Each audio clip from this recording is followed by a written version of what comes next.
आइए दोस्तों, आज का जो हमारा टॉपिक है वो है law of conservation of momentum.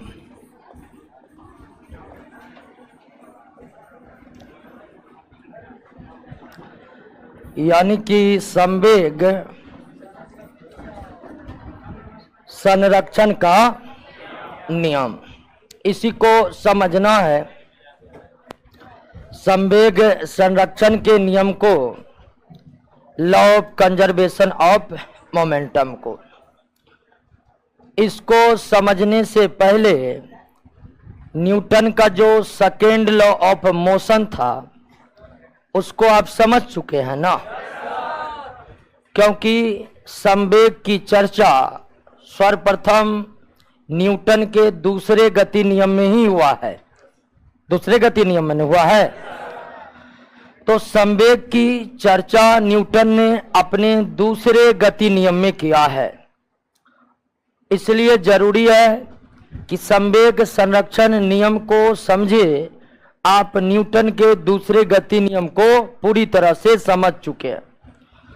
अगर न्यूटन के दूसरे गति नियम में आपको कोई दिक्कत नहीं है तो फिर आप संवेग संरक्षण के नियम, law of conservation of momentum में कोई दिक्कत नहीं रहेगा। तो दूसरा नियम क्या था? दूसरा नियम यह था कि संवेग में परिवर्तन की दर, ठीक है, संवेग में परिवर्तन की दर, और संवेग में परिवर्तन के दर कहने का मतलब क्या हुआ? मतलब ये हुआ कि अंतिम संवेग, ठीक है, वस्तु का, बॉडी का अंतिम संवेग माइनस प्रारंभिक संवेग, और प्रारंभिक से अंतिम होने में जो समय लगा उसी को क्या कहते हैं? यानी कि एक वस्तु जो किसी प्रारंभिक संवेग से चल रहा था और कुछ समय में उसका संवेग बदल गया, तो बदला हुआ संवेग और पहला संवेग और जितने समय लगा बदलने में, उसे ही क्या कहते हैं? संवेग परिवर्तन की दर। और इसको डिनोट किया जाता है M B minus M U बटे टी।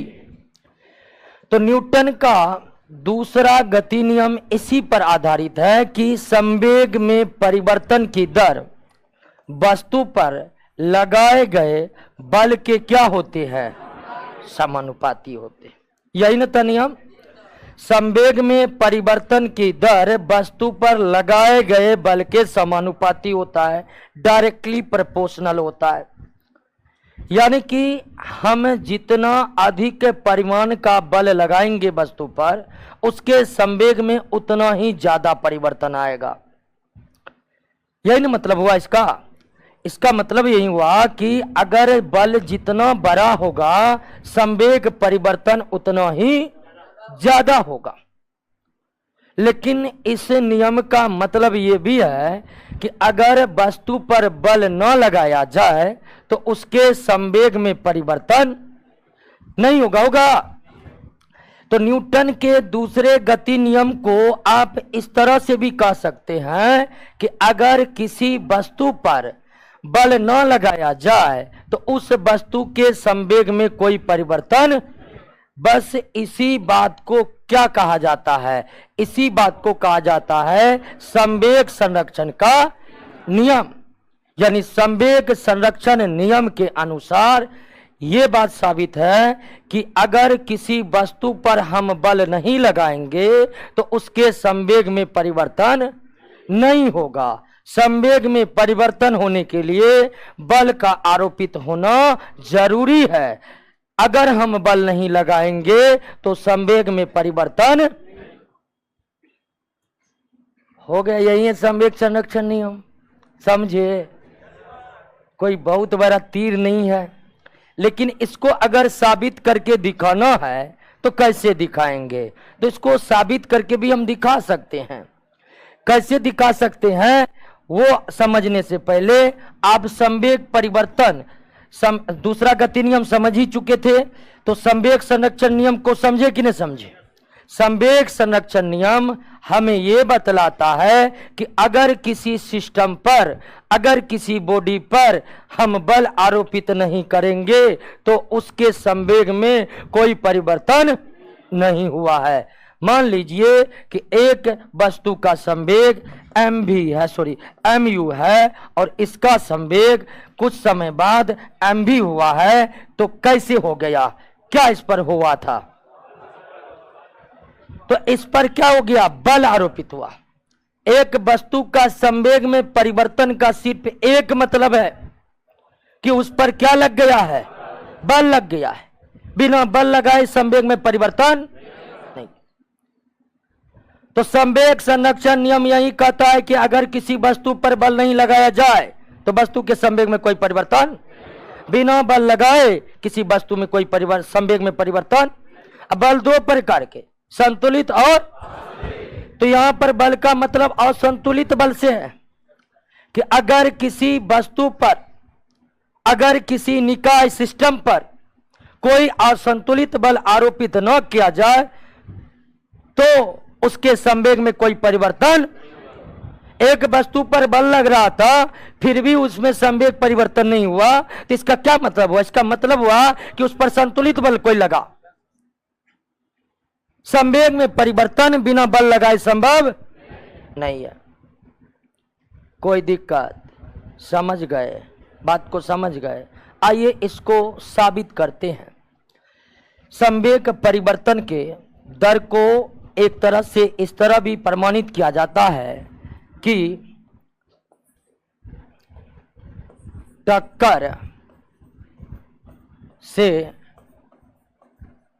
पहले का कुल संवेग बराबर टक्कर के बाद का कुल संवेग। टक्कर के बाद का कुल संवेग।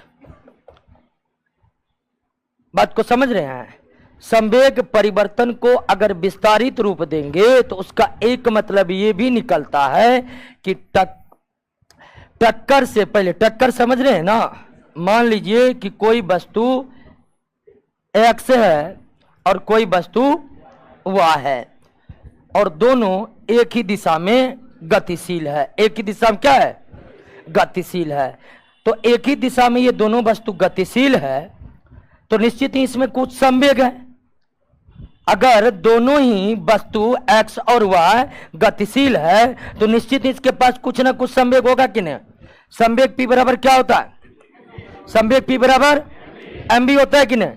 तो निश्चित तौर पर यह गतिशील है, वस्तु है, तो इसमें द्रव्यमान होगा ही होगा, तो इसमें संवेग है।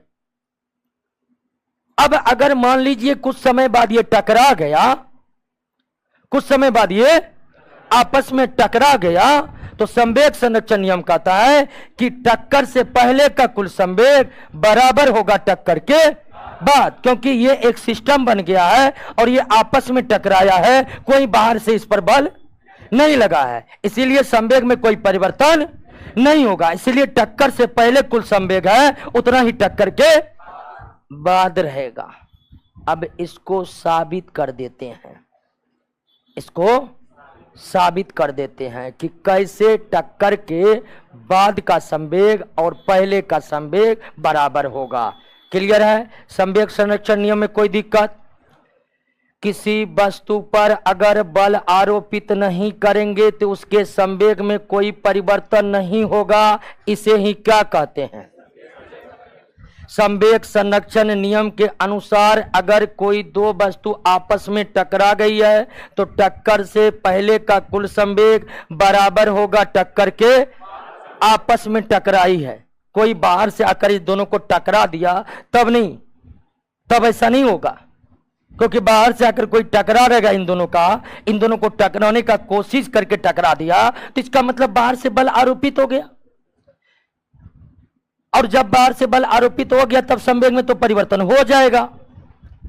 लेकिन संवेग संरक्षण नियम ये कहता है कि अगर बाहर से कोई असंतुलित बल ना लगे तो फिर संवेग में कोई परिवर्तन नहीं होगा।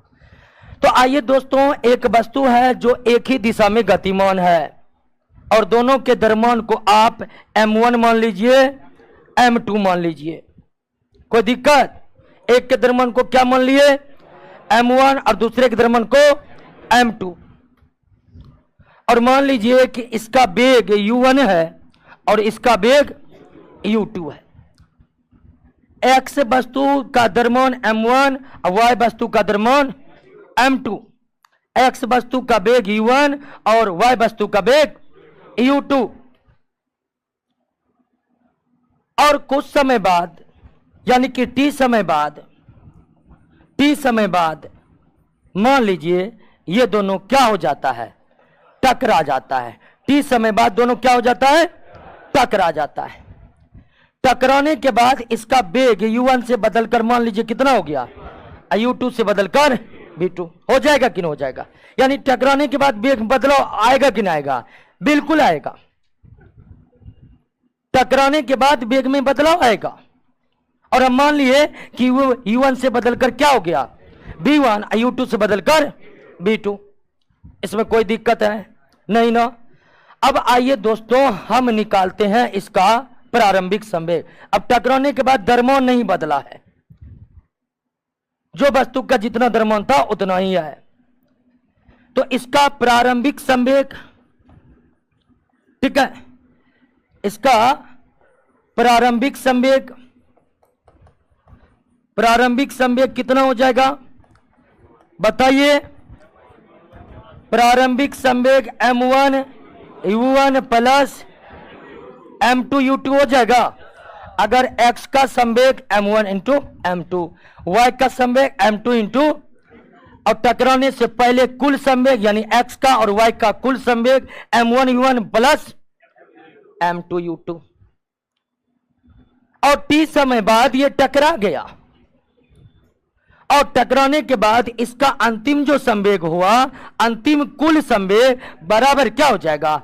m1 v1 plus m2 v2। कोई दिक्कत? यह है टकराने से पहले का संवेग, यह टकराने के बाद का संवेग। और ये दोनों बराबर होगा।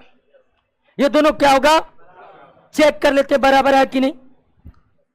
चेक कर लीजिए बराबर है कि नहीं। तो बराबर है कि नहीं है, तो संवेग परिवर्तन की दर, संवेग परिवर्तन अगर दोनों टकराया है, मान लीजिए x और y आपस में क्या हो गया है? टकरा गया है। टकराने के कारण x किस पर बल लगाएगा? y पर बल लगाएगा। लगाएगा कि नहीं? अगर x बल y पर बल लगाएगा तो न्यूटन का तीसरा गति नियम के अनुसार y x पर बल लगाएगा। कितना? समान बल लगाएगा। लगेगा ना? लगाएगा कि नहीं? अगर दोनों टकराया है, अगर एक्स वाई दोनों टकराया है तो इसका मतलब है एक्स वाई पर बल लगाया है, और अगर एक्स वाई पर बल लगाया है तो न्यूटन के तीसरा गति नियम के अनुसार और यह बल की दिशा एक दूसरे के विपरीत होगा, लेकिन परिमाण क्या होगा? समान होगा। यानी कि x के द्वारा लगाया गया बल बराबर होगा किसका? y के द्वारा लगाया गया बल के। माइनस इसलिए कि दिशा क्या है? विपरीत है। माइनस इसलिए कि दिशा क्या है? यानी कि a जिस दिशा में बल लगाएगा उसके x जिस दिशा में बल लगाएगा उसके विपरीत। कोई दिक्कत? इसमें कोई दिक्कत? इसमें दिक्कत नहीं। इसमें दिक्कत तो मतलब तीसरा नियम में दिक्कत। और तीसरा नियम क्लियर कट बता चुका है कि क्रिया और प्रतिक्रिया के दिशा विपरीत, परिमाण समान होता है। दिशा विपरीत कर दिया है, परिमाण। अब आइए, ये तीसरा नियम है। दूसरा नियम क्या कर रहा है कि लगाया गया बल संवेग परिवर्तन के बराबर होगा। बल किसके बराबर होगा? संवेग परिवर्तन के बराबर होगा कि नहीं होगा? दूसरा गति नियम के अनुसार लगाया गया बल किसके बराबर? संवेग परिवर्तन के बराबर। तो यह बल बराबर x के संवेग में परिवर्तन के क्या होगा? बराबर होगा संवेग में परिवर्तन अंतिम संवेग माइनस प्रारंभिक संवेग। अंतिम संवेग x का कितना था? m1 v1 ना। अब प्रारंभिक संवेग x का परिवर्तन कितना समय लिया था? बराबर माइनस y के द्वारा लगाया गया बल y के संवेग में परिवर्तन के बराबर होगा। y के संवेग में परिवर्तन m2 v2 minus m2 u2 but t। कोई दिक्कत नहीं। t और t क्या हो चुका है? खलास हो चुका है। m1 v1 minus m1 v1 बराबर माइनस, तो यह माइनस आ जाएगा, m2 v2 आ जाएगा, माइनस माइनस प्लस m2 का। ये कोई दिक्कत है? इसको उठा के इधर फिट कर ले, m1 v1 plus m2 v2। इसको उठाकर उस साइड ले जाइएगा, इससे उठाकर उस साइड ले जाइएगा, m2 u2 plus m1 u1। ये दोस्तों अंतिम संवेग था। ये दोस्तों क्या था? अंतिम संवेग था। और ये प्रारंभिक संवेग था। और दोनों क्या हो गया? बराबर हो गया ना। जितना टक्कर से पहले उतना ही टक्कर के बाद। प्रूव्ड हो चुका है नियम। क्लियर हो गया कि नहीं हो गया? कोई दिक्कत नहीं ना? दिक्कत है तो फिर से बता रहे हैं दोस्तों। बहुत लोग को दिक्कत रहता है रिवीजन करवाइए, कल परेबो हम ही करेंगे, रिवीजनो हम ही करेंगे, नौकरियों हम ही कर लेंगे, तब ठीक रहेगा। रूम भाड़ा किस लिए देते हैं पता नहीं। ठीक है, क्लियर है? आइए एक बार पुनः समझिए, संवेग संरक्षण का कॉन्सेप्ट न्यूटन के दूसरे गति नियम से आता है। क्लियर है? संवेग संरक्षण नियम का अवधारणा न्यूटन के किस गति नियम पर आधारित है? संवेग संरक्षण नियम का कॉन्सेप्ट न्यूटन के किस गति नियम पर आधारित है? दूसरे गति नियम पर। किस गति नियम पर? दूसरे गति नियम पर। और दूसरे गति नियम के आधार पर अगर संवेग संरक्षण को देखें तो संवेग संरक्षण नियम यही बतलाता है कि अगर किसी वस्तु पर बाहर से कोई असंतुलित बल न लगाया जाए तो वस्तु के संवेग में कोई परिवर्तन नहीं होगा। अगर इसी को विस्तार रूप दे तो संवेग संरक्षण नियम से यह भी निकलकर सामने आता है कि टक्कर से पहले कुल संवेग बराबर टक्कर के बाद। एक सिस्टम के टक्कर से पहले का कुल संवेग टक्कर के बाद के कुल संवेग के क्या होगा? बराबर होगा। हमने मान लिया कि एक वस्तु x है और दूसरा वस्तु x का द्रव्यमान m1, y का द्रव्यमान, और y का द्रव्यमान m2, y का वेग u2, और ये दोनों एक ही दिशा में चल रही है। और कुछ समय बाद दोनों आपस में क्या हो गया? टकरा गया। अब टकराने के कारण t समय बाद इसका वेग u1 से बदलकर v1 और इसका वेग v2 से u2 से बदलकर v2 हो गया। अगर हम देखें तो इन दोनों वस्तु का प्रारंभिक संवेग m1 u1 plus m2 u2 है, और t समय के बाद यानी टकराने के बाद उसका अंतिम संवेग m1 v1 और m2 v2। संवेग संरक्षण नियम कहता है कि प्रारंभ का कुल संवेग अंतिम कुल संवेग के क्या होगा? बराबर होगा। उसके बाद हम न्यूटन के तीसरे गति नियम पर आ गए हैं। मतलब संवेग संरक्षण नियम की अवधारणा, संवेग संरक्षण नियम का कॉन्सेप्ट न्यूटन के दूसरे गति नियम से आया है। और इसमें आपको याद रखने का कोई दिक्कत नहीं है, क्योंकि संवेग शब्द की चर्चा ही न्यूटन ने किस गति नियम से किया है, तो निश्चित ही संवेग संरक्षण नियम की अवधारणा किससे आएगा। लेकिन हम प्रूव्ड करने के लिए यहां किस नियम का सहारा लिए? यानी आप कह सकते हैं कि संवेग संरक्षण का नियम न्यूटन के दूसरे एवं तीसरे दोनों गति नियम पर आधारित है। संवेग संरक्षण का नियम न्यूटन के दूसरे और तीसरे दोनों गति नियम पर आधारित है। टकरा गया है दोस्तों, टकरा गया है। टकराएगा तो x निश्चित ही y पर बल लगाएगा, और x अगर y पर बल लगाया तो तीसरा गति नियम के अनुसार y भी x पर बल लगाएगा। तो दोस्तों बल भी लगा दिया गया। अब न्यूटन के दूसरे गति नियम के अनुसार लगाया गया बल संवेग परिवर्तन के क्या होगा, बराबर होगा। y के द्वारा लगाया गया बल y में हुए संवेग परिवर्तन के बराबर होगा, और x के द्वारा लगाया गया बल x में संवेग परिवर्तन के बराबर होगा। दिशा विपरीत होगी, इसलिए यहां पर हम क्या लगाए हैं, माइनस लगाए कि यह बल की दिशा विपरीत है। और इस तरह हम देखें तो अंत में यह प्रूव्ड हो चुका है कि संवेग संरक्षण नियम के अनुसार टक्कर से पहले का कुल संवेग अब बराबर टक्कर के बाद का कुल संवेग का। ये कोई दिक्कत, समझ गए, कोई दिक्कत नहीं ना। अब देखिए क्या क्या याद रखना है। संवेग संरक्षण नियम की अवधारणा, या अवधारणा को इंग्लिश में कॉन्सेप्ट कहते हैं। संवेग संरक्षण नियम की अवधारणा न्यूटन के किस गति नियम पर आधारित है, दूसरे गति नियम पर।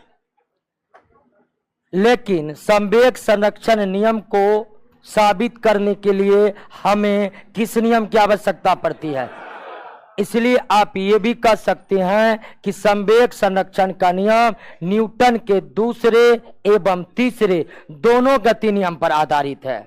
लेकिन अगर एग्जाम में पूछ दे कि संवेग संरक्षण नियम की अवधारणा किस नियम से आता है, और फर्स्ट सेकेंड थर्ड अलग अलग ऑप्शन में हो, तो निश्चित ही हमको सेकेंड मारना है, क्योंकि सेकेंड मेन है, उसी में संवेग की चर्चा है, उसी से संवेग संरक्षण की कॉन्सेप्ट निकलेगा। लेकिन अगर यह क्वेश्चन पूछ दे संवेग संरक्षण नियम को जांचने के लिए न्यूटन के किस गति नियम की सहायता लेनी पड़ती है, तो तीसरे गति नियम के अनुसार, यानी अवधारणा आती है सेकेंड से, साबित होता है थर्ड से। इस तरह हम कह सकते हैं संवेग संरक्षण का नियम न्यूटन के प्रथम एवं द्वितीय दोनों गति नियम पर आधारित है, और दूसरा और तीसरा दोनों गति नियम पर आधारित है। संवेग संरक्षण का नियम न्यूटन के दूसरे एवं तीसरे दोनों गति नियम पर आधारित है। Clear clear. एग्जाम्पल समझिए, एग्जाम्पल।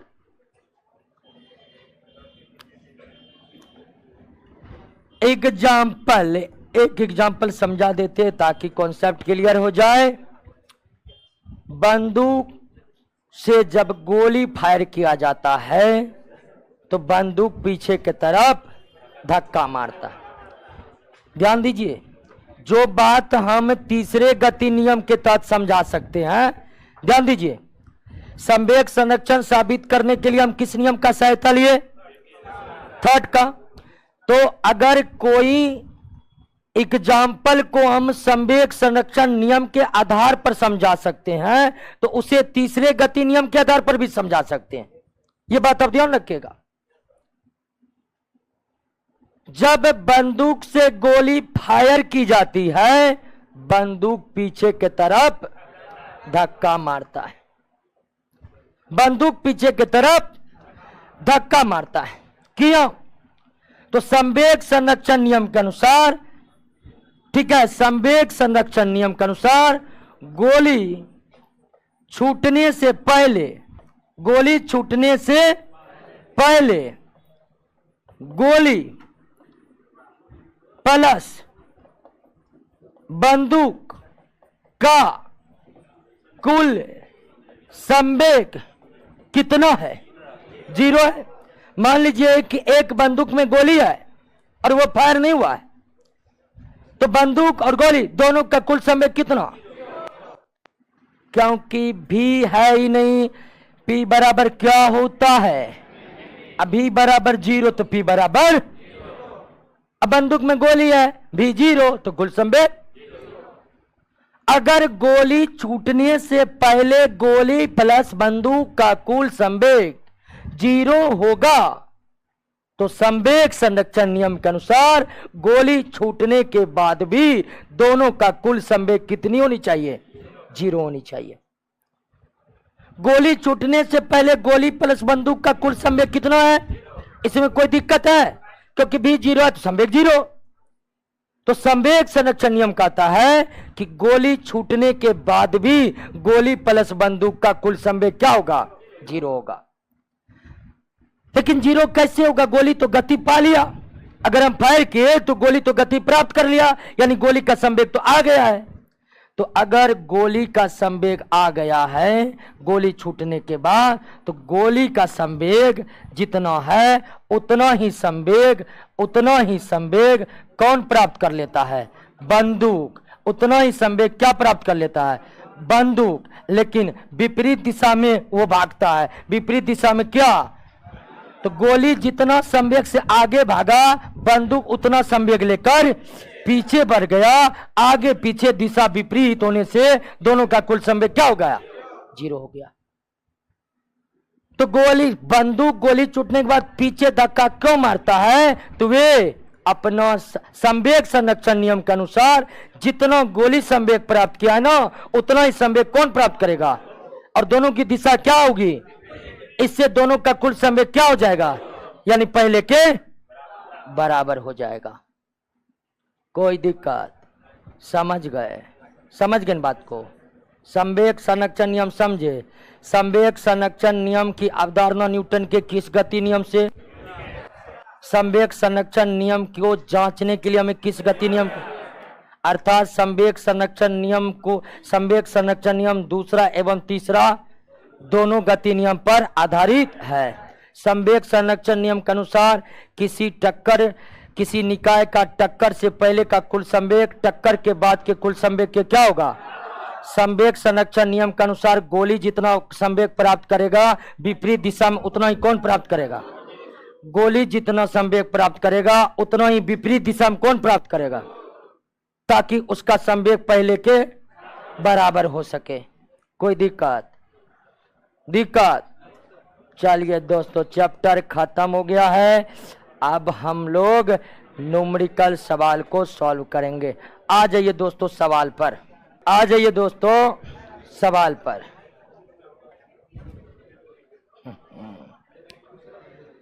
पहला सवाल आपके सामने है।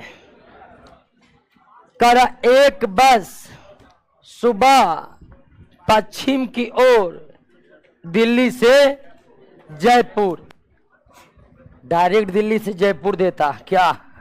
पश्चिम से देने का क्या जरूरी है? खैर छोड़िए। एक बस सुबह पश्चिम की ओर दिल्ली से जयपुर 5 घंटे में 250 किलोमीटर की दूरी तय करती है और शाम 5 घंटे के समान समय में समान दूरी तय करके दिल्ली वापस आ जाती है। संपूर्ण यात्रा के लिए बस का औसत चाल और औसत वेग ज्ञात कीजिए। तो ध्यान दीजिए, पहले आप औसत चाल एवरेज स्पीड ज्ञात कर लीजिए। औसत चाल बराबर क्या होता है?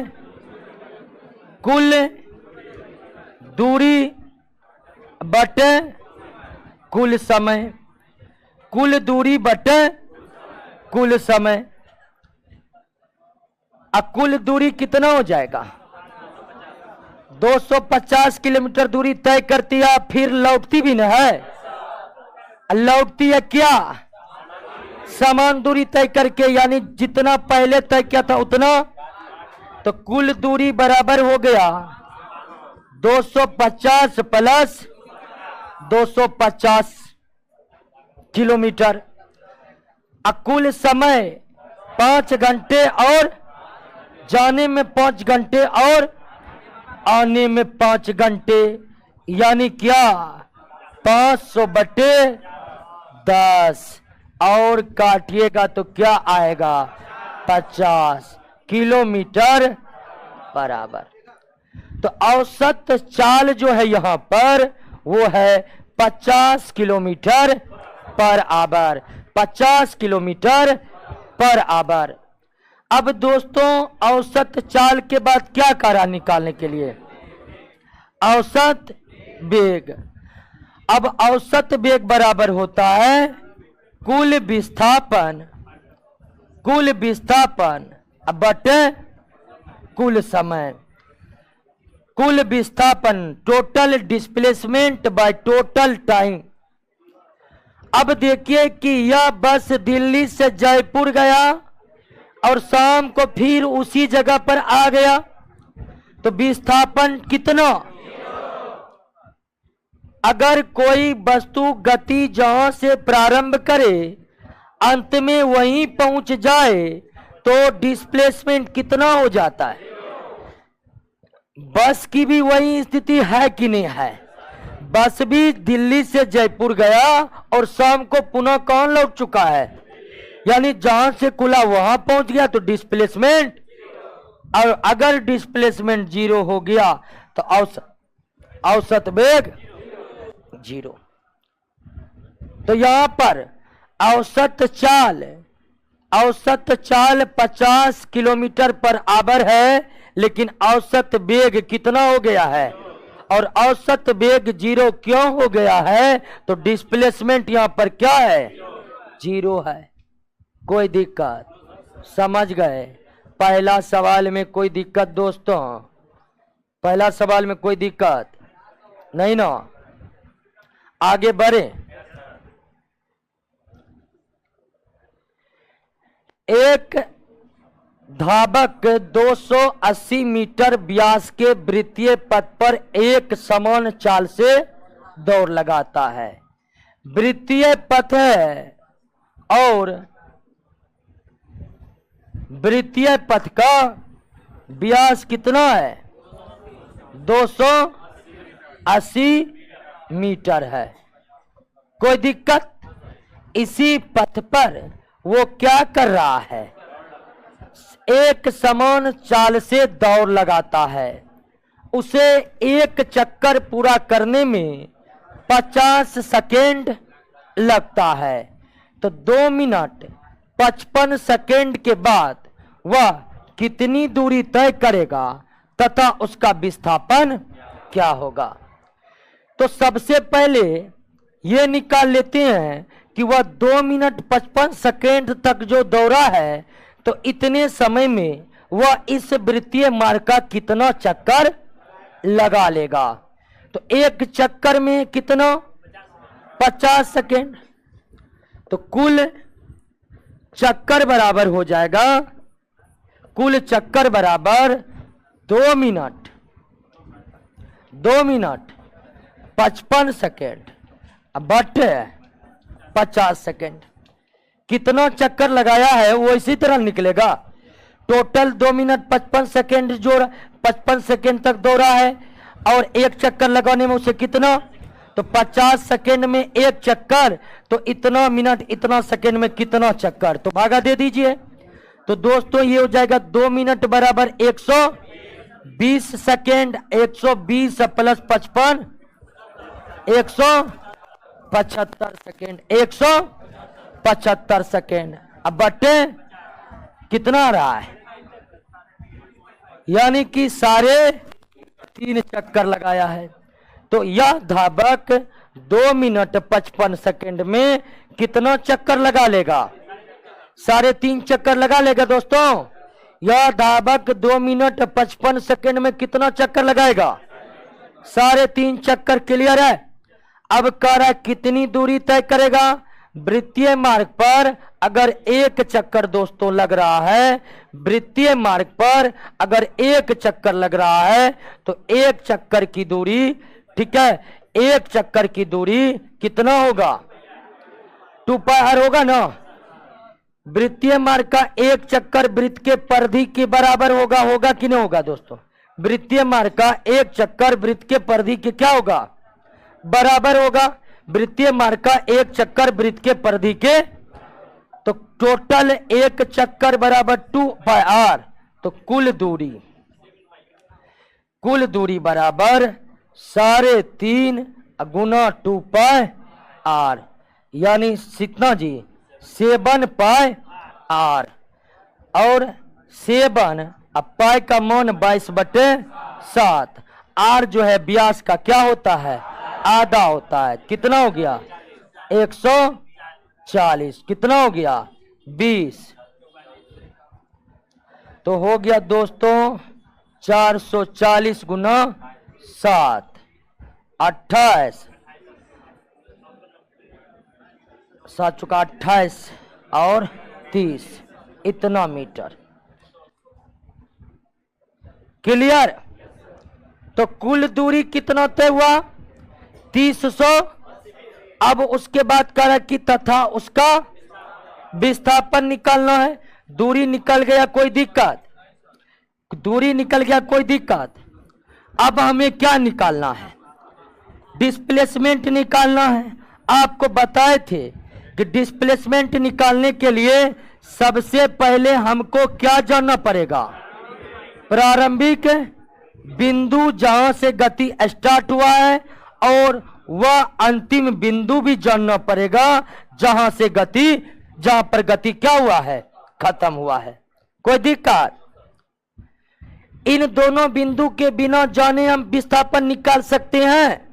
विस्थापन निकालने के लिए, डिस्प्लेसमेंट निकालने के लिए यह जरूरी है कि हम इन दोनों बिंदुओं को जान ले कि गति कहां से स्टार्ट हुआ है और गति कहां पर खत्म हुआ है। अगर इन दोनों बिंदु को नहीं जानेंगे तो हमें डिस्प्लेसमेंट पता नहीं चलेगा। अब हम कैसे करेंगे, तो दोस्तों वृत्तीय मार्ग पर कितना चक्कर लगाया है, ये वृत्तीय मार्ग है और इस पर कितना चक्कर, तो मान लीजिए कि यहां से चालू किया है। ये दोस्तों क्या है, प्रारंभिक बिंदु है। मान लीजिए कितना चक्कर लगाया है, कितना चक्कर लगाया है, तो एक चक्कर लगाएगा तो यही ना आ जाएगा, 2 चक्कर लगाएगा तो 3 चक्कर लगाएगा तो, और उसके बाद आधा चक्कर ना, आधा चक्कर में आधी परिधि दूरी करे ना, आधा चक्कर में आधी परिधि दूर करेगा तो यहां आएगा, यहां आएगा ना दोस्तों। आधी चक्कर में आधा परिधि दूर करेगा तो यहां आएगा। तो मान लीजिए ये क्या है, अंतिम बिंदु है, और अंतिम बिंदु है कि नहीं है। अब दोस्तों विस्थापन किसे कहते हैं, प्रारंभिक और अंतिम बिंदु के बीच के सबसे छोटी दूरी को। और अगर प्रारंभिक और अंतिम बिंदु के बीच सबसे छोटी दूरी देखे तो सबसे छोटी दूरी यही होगा, और यह है वृत्त का व्यास, यानी कितना, यानी डिस्प्लेसमेंट कितना होगा 280 मीटर होगा। अब यह व्यास क्यों होगा, क्योंकि ये आधी परिधि दूरी, आधा चक्कर में आधी परिधि दूरी होगा, तो निश्चित यहां से यहां की दूरी वृत्त के व्यास के क्या होगा, और इससे छोटी दूरी इन दोनों बिंदु के बीच कोई और हो सकता है, नहीं हो सकता है। इन दोनों के बीच सबसे छोटी दूरी यही हो सकता है जो वृत्त का व्यास होगा, और हम जानते हैं कि वृत्त का व्यास कितना है, तो यहां पर डिस्प्लेसमेंट कितना होगा, दूरी कितना निकल गया 380, और डिस्प्लेसमेंट कितना निकल गया, कहिए कोई दिक्कत, समझ गए बात को, समझ गए कि नहीं। तो यहां पर डिस्टेंस जो है वह 380 मीटर और डिस्प्लेसमेंट 280 मीटर होगा 3.5 चक्कर लगा लेने के बाद। अगर 4 चक्कर लगाता, राउंड फिगर में चक्कर लगा लेता, तब इसका डिस्प्लेसमेंट कितना हो जाता, 0। अगर राउंड फिगर में चक्कर लगाता तो निश्चित तौर पर जहां से शुरू किया वहीं पर पहुंचता, और ऐसी स्थिति में डिस्प्लेसमेंट कितना हो जाता, 0 हो जाता। क्लियर है बात, समझ गए। आ जाए अगले प्रश्न पर, अगले प्रश्न पर आ जाते हैं दोस्तों। एक बस चलने के तुरंत बाद, यानी चलने से पहले रुकल था, और रुकल स्थिति में प्रारंभिक वेग कितना, 0। समय कितना लिया है 10 सेकेंड, और 10 सेकेंड में पहले जो रुका हुआ था 10 सेकेंड में कितना का स्पीड पकड़ लिया, 36 किलोमीटर, और अंतिम वेग इसका जो पहले 0 था वो कितना हो चुका है। तो कह रहा है कि बस का क्या ज्ञात करे, त्वरण ज्ञात करे।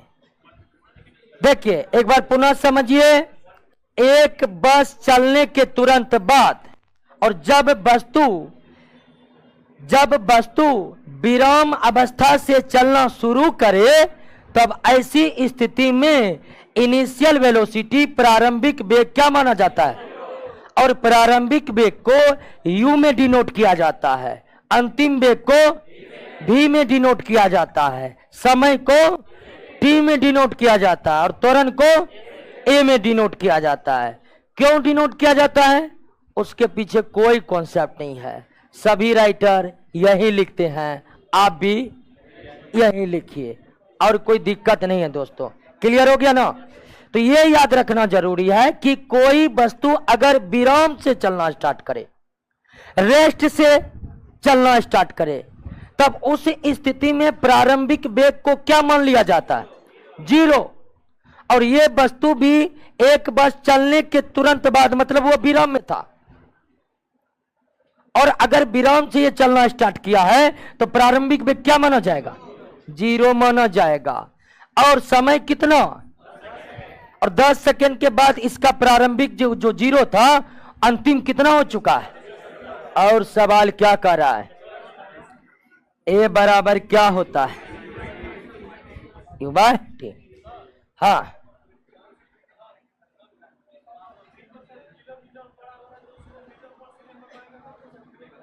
अभी कर रहे हैं, अभी बना कौन है, करेंगे ना, ठीक है। अब दोस्तों सवाल बनाते समय हमें SI मात्रक का प्रयोग करना चाहिए, क्योंकि अक्सर सवाल में SI यूनिट का इस्तेमाल होता है, और आप जानते हैं कि वेग का SI मात्रक किलोमीटर पर आवर है, नहीं है। वेग का SI मात्रक क्या है, हालांकि वेग का प्रचलित मात्रक यही है, लेकिन वेग का प्रचलित मात्रक किलोमीटर पर आवर SI मात्रक नहीं है, और हमें सवाल बनाते समय SI मात्रक का इस्तेमाल करनी चाहिए।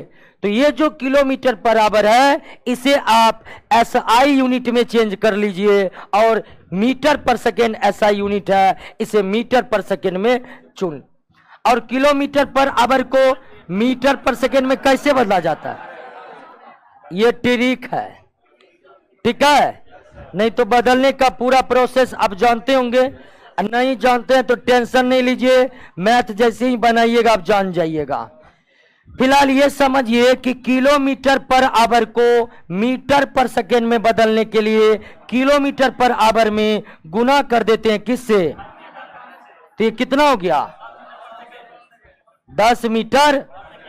आइए तो अंतिम वेग कितना, प्रारंभिक वेग, समय, तो 10 में 0 गया 1, और त्वरण का मात्रक क्या है, तो यहां पर त्वरण एक्सीलरेशन कितना आ गया, 1 मीटर प्रति सेकेंड स्क्वायर, 1 मीटर प्रति सेकेंड स्क्वायर। कहिए अब ऐसा सवाल परीक्षा में आएगा, छोड़ के आगे बढ़ जाइएगा। कहिए शुरू से लेके अंत तक समझे कि नहीं समझे, कोई दिक्कत नहीं हो रहा है। और दोस्तों यही जो हम बता रहे न्यूमेरिकल, यही परीक्षा में आएगा, समझ गए ना। हाँ, नंबर बदल सकता है, कॉन्सेप्ट नहीं बदलेगा, ये गारंटी है। आइए तीसरा सवाल, चौथा पर, एक चलती हुई रेलगाड़ी, अब ये चल रहा है, प्रारंभिक वेग 0 नहीं होगा। एक चलती हुई रेलगाड़ी पर ब्रेक लगाने के बाद 20 सेकेंड में, यानी समय कितना, 20 सेकेंड, 20 सेकेंड में रुक जाती है, मतलब अंतिम वेग कितना। एक चलती हुई रेलगाड़ी है तो उसका अपना कुछ प्रारंभिक वेग होगा, और ब्रेक लगाएंगे तो अंत में जाकर ट्रेन क्या होगा, रुकेगा। तो ब्रेक लगाने पर रुक गया तो अंतिम वेग 0। समय कितना? कह रहा कि प्रारंभिक वेग ज्ञात कीजिए। क्या ज्ञात कीजिए? वेग ज्ञात कीजिए। यह ब्रेकों के कारण मंदन 2 मीटर प्रति सेकेंड स्क्वायर होता है। अब मंदन ऋणात्मक, ध्यान दीजिए, नेगेटिव एक्सीलरेशन को ही रिटार्डेशन कहते हैं। ऋणात्मक त्वरण को ही क्या कहते हैं? तो अगर ये मंदन है तो त्वरण बराबर 2 मीटर प्रति सेकेंड। तो हमें समय मालूम है, हमें अंतिम वेग मालूम है, हमें प्रारंभिक वेग निकालना है और हमें त्वरण भी मालूम है जो ऋणात्मक। अब फार्मूला सब याद है कि नहीं है? फार्मूला हम बताए थे, पहला V बराबर U प्लस AT, दूसरा S बराबर UT प्लस, और तीसरा V स्क्वायर बराबर। अब आपको T दिया हुआ है, V दिया हुआ है, A दिया हुआ है, निकालना है। तो कौन फार्मूला सटीक रहेगा? ये रहेगा ना। अगर V का मान दिया हुआ, A का मान दिया हुआ, T का मान दिया है, यू निकल जाएगा ना। ये फार्मूला हम लगा सकते हैं क्योंकि हमें S मालूम नहीं है। ये फार्मूला लगा सकते हैं क्योंकि हमें S मालूम नहीं है। तो निश्चित तौर पर V बराबर U प्लस V कितना है? U आपको A कितना है? -2, और T कितना है? 20। तो 0 बराबर U प्लस 20 दूनी 40। क्लियर है? अब 40 उठकर इस साइड आएगा तो माइनस से क्या हो जाएगा? प्लस। अब बराबर U, यानी U बराबर 40 मीटर। प्रारंभिक वेग और वेग का ऐसा ही मात्रा क्या है? 40 पर सेकेंड। कहिए कोई दिक्कत? समझ के छापना है क्या? दोस्तों अगला प्रश्न पर आ जाए। है इसमें क्या छापेगा? समझ गए? वही कॉपी किया। अगला प्रश्न बनाते हैं। एक बस की गति, एक बस की 5 सेकेंड में, यानी समय कितना दिया हुआ है? 5 सेकेंड दिया हुआ है। एक बस की गति 5 सेकेंड में 80 किलोमीटर से घटकर कितना हो गया? 60 किलोमीटर हो गया। यानी प्रारंभिक वेग जो उसका 80 किलोमीटर था, वो अंतिम वेग कितना हो गया? 60 किलोमीटर हो गया। हो गया कि नहीं? अगर बस का त्वरण एक समान हो, यूनिफॉर्म हो, तो त्वरण का मान ज्ञात कीजिए। तो इसमें कोई दिक्कत है? दिक्कत? नहीं दिक्कत है दोस्तों। बस इसको किस में बदल लेना है? मीटर पर सेकेंड में बदल लेना है। इसको किस में बदल लेना है? मीटर पर सेकेंड में बदल लेना है। तो मीटर पर सेकेंड में बदलने के लिए क्या? अब 5/18। कोई दिक्कत? तो A बराबर V minus U by T। V का मान दोस्तों 60 गुना 5/18 माइनस 80 गुना, आप पॉइंट में काट लीजिए, अब बटे कितना? 5। समय कितना है? 5 बराबर 5/18 कॉमन ले ले तो बराबर -20, अब बटे 5। कोई दिक्कत नहीं ना जी? तो हो जाएगा आपको 100, अब बटे 90 हो जाएगा। 18 नीचे आ जाएगा। कोई दिक्कत? यानी कि -10/9 मीटर प्रति सेकेंड स्क्वायर। यहां पर मंदन है दोस्तों, क्या है? और आप पहले देख ले कि वेग घट रहा है 80 से 60, इसका मतलब क्या है? मंदन है। तो 1 पॉइंट कुछ आएगा ही ना जी, 10/9 मीटर प्रति सेकेंड स्क्वायर आएगा। कोई दिक्कत? समझ गए? देखिए मैथमेटिक्स में कोई दिक्कत नहीं ना है, बिल्कुल नहीं होनी चाहिए। ये तो बच्चा वाला मैथ है, आप लोग तो चक्रवृद्धि ब्याज तक बनाते होंगे, क्या सबसे पावरफुल गुना वही में रहता है। तो ये सब कैलकुलेशन में कोई प्रॉब्लम नहीं ना है। आगे बढ़े, किसी कोई दिक्कत?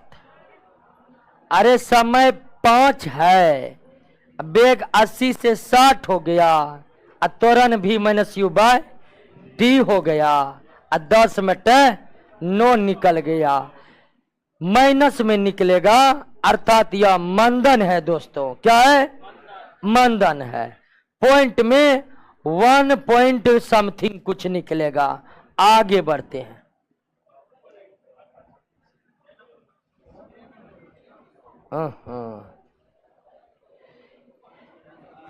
आइए दोस्तों, एक वस्तु का ये छह पर आ जाए ना, आ गए हैं।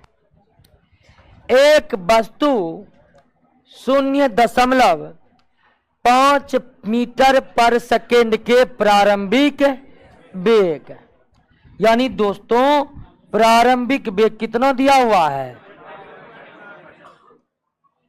एक क्षैतिज सतह पर, क्षैतिज सतह इसको कहते हैं क्षैतिज सतह, इसको क्या कहते हैं? क्षैतिज सतह। ठीक है, इंग्लिश में हॉरिजॉन्टल प्लेन कहते हैं। पृथ्वी के समांतर सतह को क्षैतिज सतह और ऊपर नीचे सतह को ऊर्ध्वाधर सतह। ठीक है, ऊर्ध्वाधर यानी क्या? वर्टिकल। ऊर्ध्वाधर यानी कि तो ऊपर नीचे को वर्टिकल, पृथ्वी के समांतर को क्षैतिज। तो क्षैतिज सतह पर फिसलना प्रारंभ कर देता है, कोई दिक्कत नहीं, फिसल जाएगा। तो घर्षण के कारण उसका वेग इतना मीटर प्रति सेकेंड स्क्वायर 0.05 मीटर प्रति सेकेंड दर के क्या होता है? घटता है। और यह मीटर प्रति सेकेंड स्क्वायर में दिया हुआ है, मतलब यह ऋणात्मक त्वरण है, यह ऋणात्मक त्वरण है। ऋणात्मक बोलेंगे तो मंदन में ही बोलना है, मंदन बोल दिए तो ऋणात्मक टर्म उसी में शामिल हो गया। तो मंदन इतना है लेकिन त्वरण माइनस इतना है। क्लियर है? और दर से घटता है। वस्तु के रुकने से वस्तु अंत में क्या हो गया है? तो अंतिम वेग रुक गया। तो अंतिम वेग कर रुकने में कितना समय लेगा, कितना समय लेगा? तो दोस्तों u दिया हुआ है, a दिया हुआ है, v मालूम पड़ गया, और हमें निकालना क्या है? t निकालना। निकलेगा कैसे निकलेगा? v बराबर u प्लस at निकलेगा ना। v कितना, u कितना, a कितना और t निकालना। अब इसको उठाकर इस साइड ले आए, और आप जानते हैं इसको उठाकर इस साइड लाएंगे तो ये माइनस से क्या हो जाएगा? प्लस हो जाएगा। तो 0.05 t बराबर 0.5, इधर तो 0 है आपका, t बराबर 0.5 बटा 0.05 बराबर कर दीजिए पॉइंट। तो ये कितना निकल गया? 10 सेकेंड निकल गया दोस्तों, 10 सेकेंड निकल गया। कहिए कोई दिक्कत?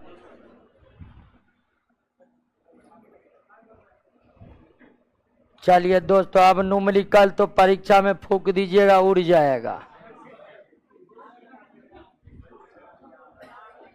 देख रहे हैं कितना आसान है।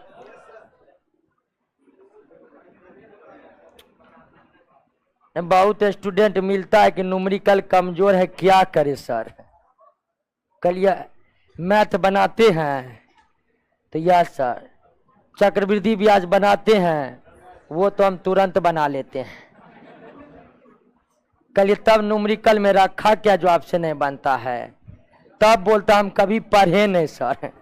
कल कभी नहीं पढ़े हैं तो न्यूमेरिकल क्या, बिना पढ़े आप हिस्ट्री जान सकते हैं, पॉलिटिक्स जान सकते हैं, तो न्यूमेरिकल भी जान सकते हैं। बिना पढ़े तो कुछ नहीं जान सकते हैं। तो न्यूमेरिकल से डरना नहीं है, बहुत डर फैलाया जा रहा है, ठीक है। बस आप जानते इसलिए नहीं है कि कोई बताया नहीं है या आप पढ़े नहीं है, नहीं तो कुछ रखा इसमें, फिलहाल आगे बढ़ जाते हैं। सब दोस्तों एनसीईआरटी का प्रॉब्लम है। 9th-10th के एनसीईआरटी बुक्स में जितने भी प्रॉब्लम है सबको रख दिए हैं, इसलिए दावा कर रहे हैं कि पूछेगा तो यही पूछेगा।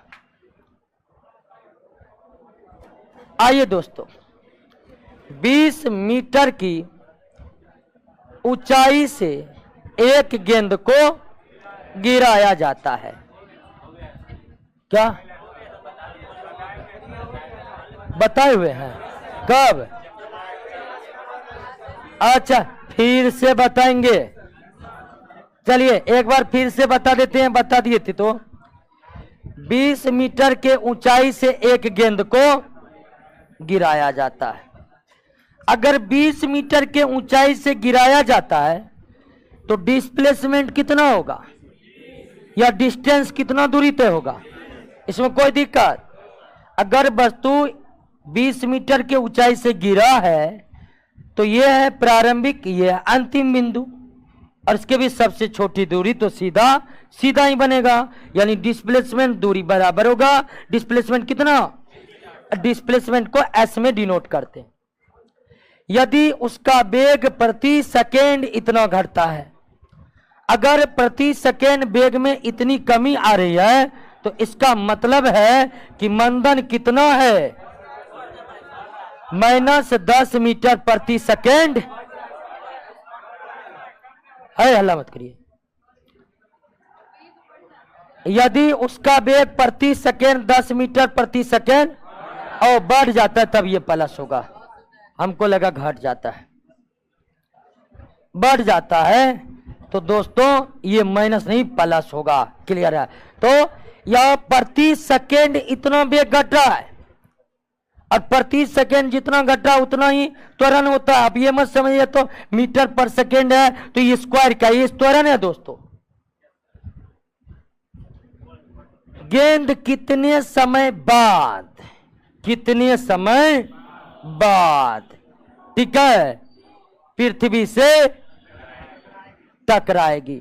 और जब किसी वस्तु को ऊपर से नीचे गिराया जाता है ना तो उसका प्रारंभिक वेग क्या माना जाता है? 0 माना जाता है। जब भी कोई वस्तु ऊपर से नीचे गिराया जाता है तो उसका प्रारंभिक वेग क्या माना जाता है? 0। तो प्रारंभिक वेग, डिस्प्लेसमेंट, एक्सीलरेशन, समय निकालना है। तो एस बराबर ut plus half T square. आपका u अगर 0 है तो ut भी क्या होगा? 0 होगा। अगर u 0 है तो ut भी क्या होगा? 0 होगा। प्लस हाफ, a का मान कितना है? 10, t का मान कितना है? निकालना है, ठीक है। s का मान कितना है? 20, 2 पंच 10, तो 5, 20 बराबर 5t स्क्वायर। तो टी स्क्वायर बराबर 20/5। अगर टी स्क्वायर बराबर 4 है तो टी बराबर 4√, यानी कितना? 2 सेकंड। क्लियर? आइए दोस्तों, 8 नंबर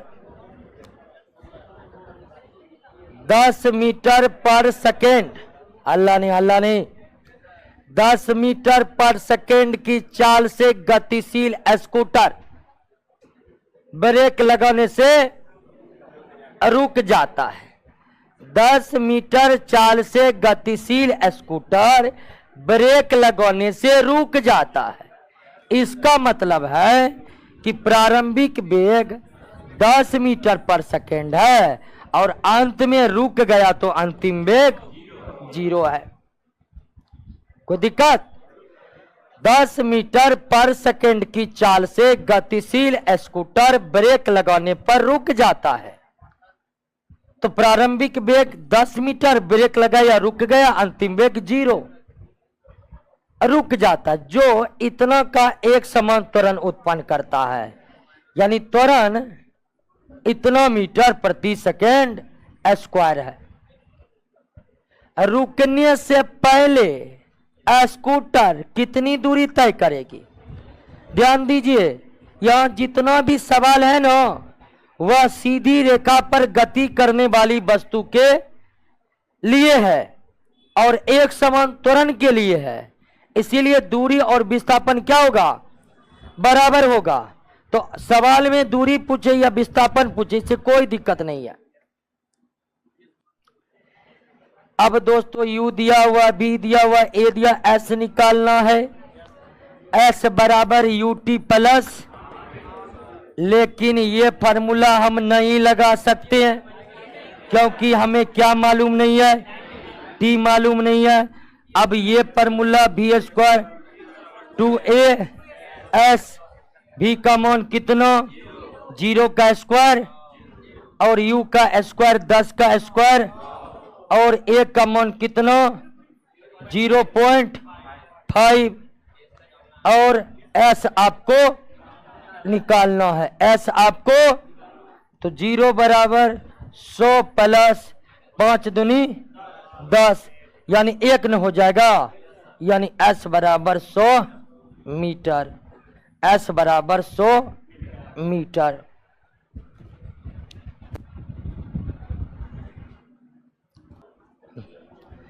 कोई बातचीत नहीं। 8-9 नंबर, कोई मोटर बोट झील में विरामावस्था से सरल रेखीय मार्ग पर, कोई मोटर बोट झील में और जब विरामावस्था से गति प्रारंभ हो तो U बराबर 0, सरल रेखीय मार्ग पर 3.0 मीटर प्रति सेकेंड स्क्वायर के नियत त्वरण से, यानी त्वरण कितना है? 3 मीटर प्रति सेकेंड स्क्वायर 8 सेकेंड तक चलती है। समय कितना? तो कितनी दूरी तय करेगी?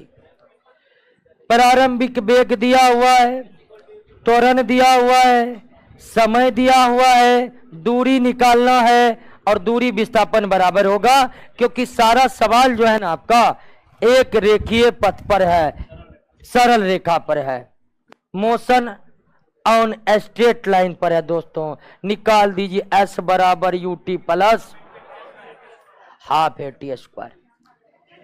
अगर U का मान 0 है तो UT क्या हो जाएगा? 0 plus half AT square. T square है ना, तो 4 दूनी 8, 4 तिया 12, अब 12 अठे 96 मीटर। 96 मीटर दूरी तय हुआ। चलिए कर 8 नंबर फिर से बताइए।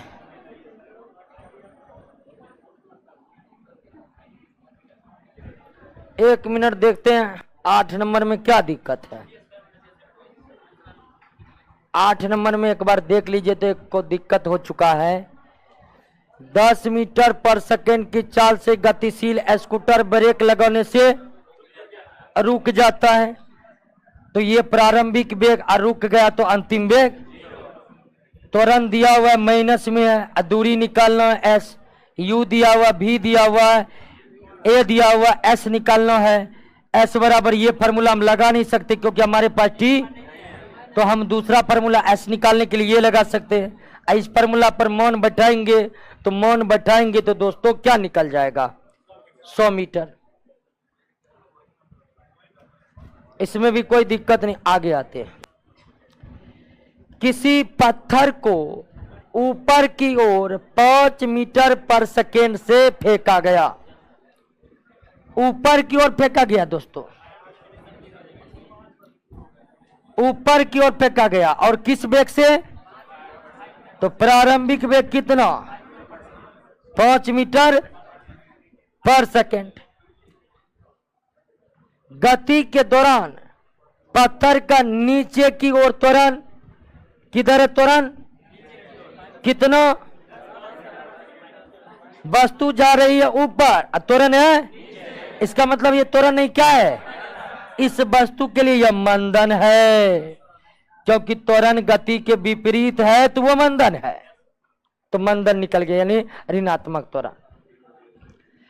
पत्थर अधिकतम कितनी ऊंचाई तक जाएगा, पत्थर अधिकतम कितनी ऊंचाई तक जाएगा और जाने में उसे कितना समय, अब जितनी दूरी तय करेगी उतने ऊंचा न जाएगा, तो निकालना है यहां पर क्या किया, एस भी निकालना है। और अब एक बात ध्यान दीजिए दोस्तों कि यह अगर इसमें मंदन है तो ऊपर जाते जाते वेग क्या होते जाएगा, घटते जाएगा। अब वैसे भी समझ लीजिए जब किसी वस्तु को हम ऊपर फेंकते हैं तो उसका वेग धीरे धीरे क्या होता है, घटता है, और अगर वेग धीरे धीरे घटेगा तो अंतिम वेग क्या हो जाएगा, तो प्रारंभिक वेग हमें दिया हुआ है, त्वरण दिया हुआ है, अंतिम वेग दिया हुआ है, समय और एस निकालना है। तो पहले आप समय निकाल लीजिए। समय निकालने के लिए v बराबर u प्लस v0, u कितना 5, a कितना है, और t निकालना है दोस्तों, तो 10t बराबर 5, t बराबर 5/10, 1/2 यानी कि 0.5 सेकेंड। तो इसे वेग 0 होने में या महत्तम ऊंचाई पर जाने में 0.5 सेकेंड का समय लगा है। अब आपसे क्या मांग रहा है, डिस्प्लेसमेंट मांग रहा है, कितनी ऊंचाई तक जाएगा, तो उतनी ऊंचाई तक जाएगा। देखिए ये वैसे तो मोशन अंडर ग्रेविटी का सवाल है, लेकिन मोशन अंडर ग्रेविटी को हम अगले चैप्टर में पढ़ने वाले हैं, तो वहां अच्छा तरह से देखेंगे। फिलहाल हमें जितनी दूरी ये तय करेगा उतनी ऊंचाई न होगी, तो हम सीधा एस निकाल देंगे ऊंचाई के लिए। तो एस बराबर यू टी प्लस, यू का मान कितना है, टी का मान कितना निकल चुका है, ए का मान कितना है और टी का मान 0.5 का ये निकाल लीजिएगा दोस्तों। 25 प्लस -10 25, कोई दिक्कत, 2 5 10, इसको उठाकर इधर ले आए, ओ सॉरी माइनस होगा, ये घटेगा, तो माइनस कितना होगा, 25 5 125, 125, तो कितना हो गया, तो दूरी कितना तय होगा, 1.25, 1.25।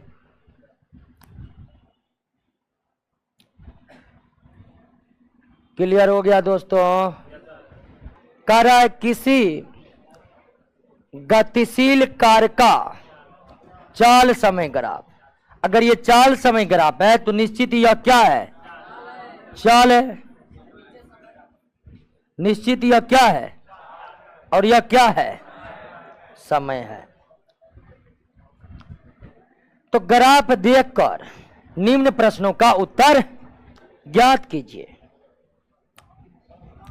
और दिया नहीं कि चाल किसमें है। मान लीजिए चाल मीटर पर सेकेंड में है और समय सेकेंड में, ये मान लीजिए दिया हुआ था, लेकिन यहां बात तो घंटा का किया जा रहा है। ये 4 घंटा है, यानी समय जो है ना आपका घंटा में है, आवर में है। तो निश्चित तौर पर ये छूट गया है। यहां पर लिख लीजिए आप प्रश्न में कि चाल जो है ना वह किलोमीटर पर आवर में है। कोई दिक्कत दोस्तों? तो ग्राफ आपके सामने है और ये चाल समय ग्राफ है, इधर चाल है इधर समय है, क्योंकि समय हमेशा एक्स एक्सिस पर ही रहता है।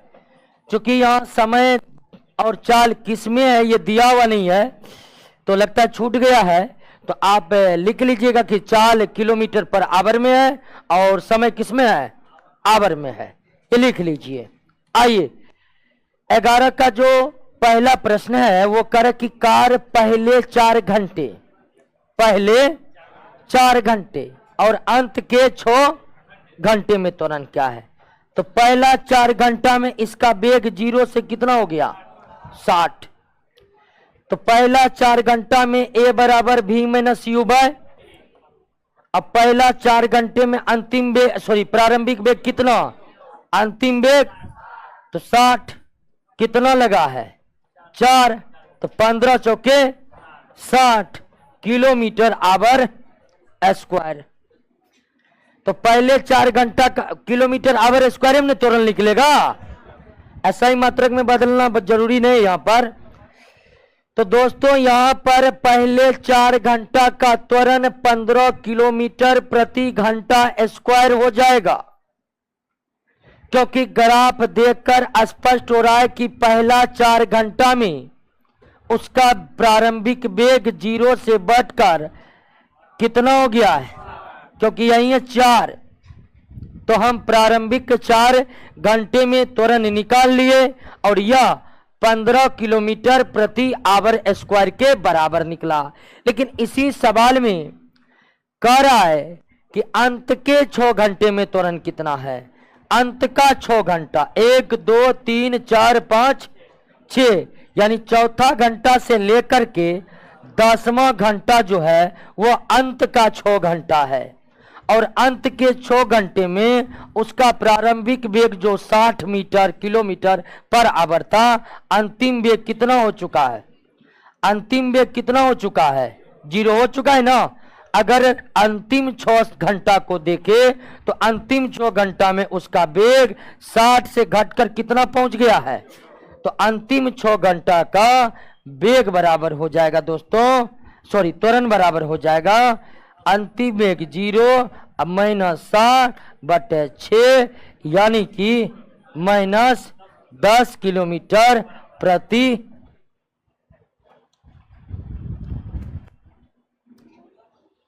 कोई दिक्कत?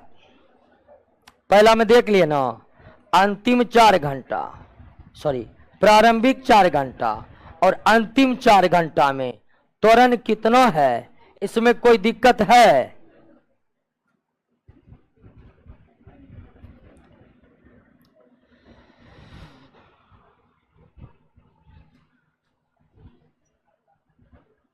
दूसरा, कार कुल कितनी दूरी तय की, तो निकाल दीजिए।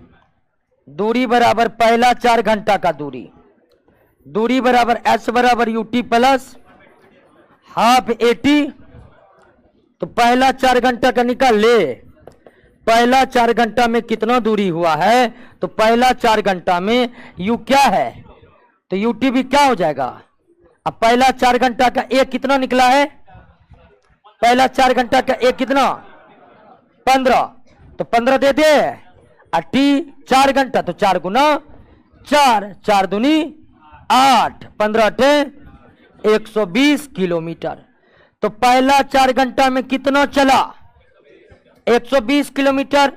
लेकिन हमें क्या मांग रहा है, कुल दूरी, तो कुल तो ये 10 घंटा चला है। तो अब आइए अंतिम 6 घंटा वाला एस निकाल ले।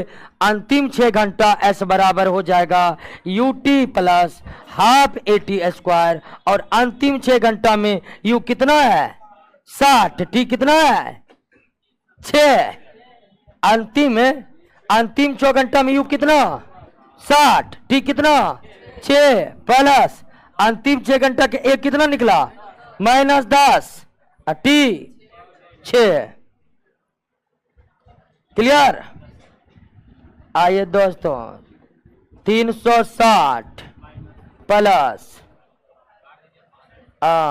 3 दूनी 6, 6 त्रिके 18 माइनस 180 कितना हो गया 90। तो 3 2 कट गया। अच्छा डबल कट गया जी, 180 होगा, 180 होगा दोस्तों। मैथ का प्रैक्टिस छूट गया है लगता है मेरा, नहीं। हाँ तो ये कितना हो जाएगा 180 माइनस में हो जाएगा, तो 360 माइनस 180। तो पहला 4 घंटा में 100, अंतिम 6 घंटा में 180। तो कुल दूरी बराबर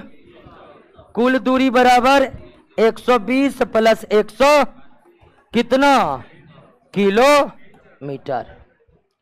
क्लियर। दूसरा भी क्लियर, पहला भी क्लियर। आइए एक और सवाल है इसी में। कार का औसत चाल कारा निकालने के लिए औसत चाल बराबर कुल दूरी बटे औसत चाल निकालने के लिए कह रहा है, तो औसत चाल एवरेज स्पीड, औसत चाल बराबर कुल दूरी बटे कुल समय, कुल दूरी बटे कुल समय। और कुल दूरी कितना है निकाल चुके हैं हम, कुल दूरी 300 और कुल समय 64 यानी कि 30 किलोमीटर पर आवर।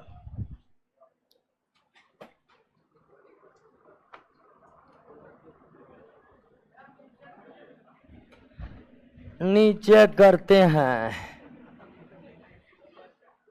समझा रहे तो नहीं समझे, छापबे करिएगा। चलिए देखिए एकदम शुरू से छपवा रहे हैं।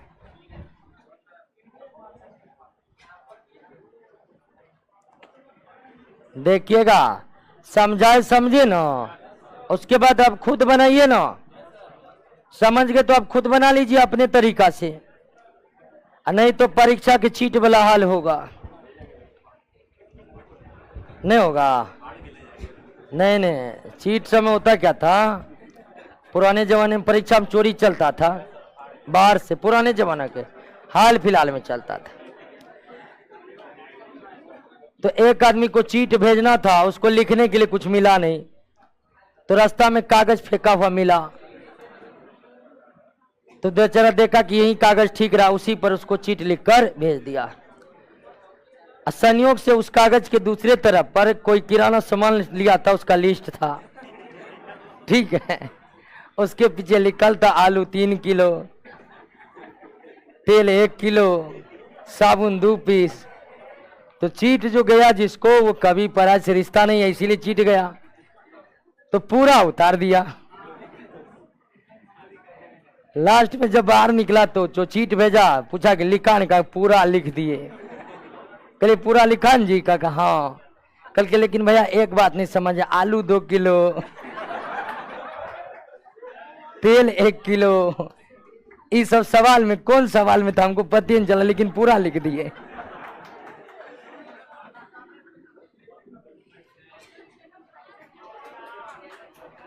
क्लियर है?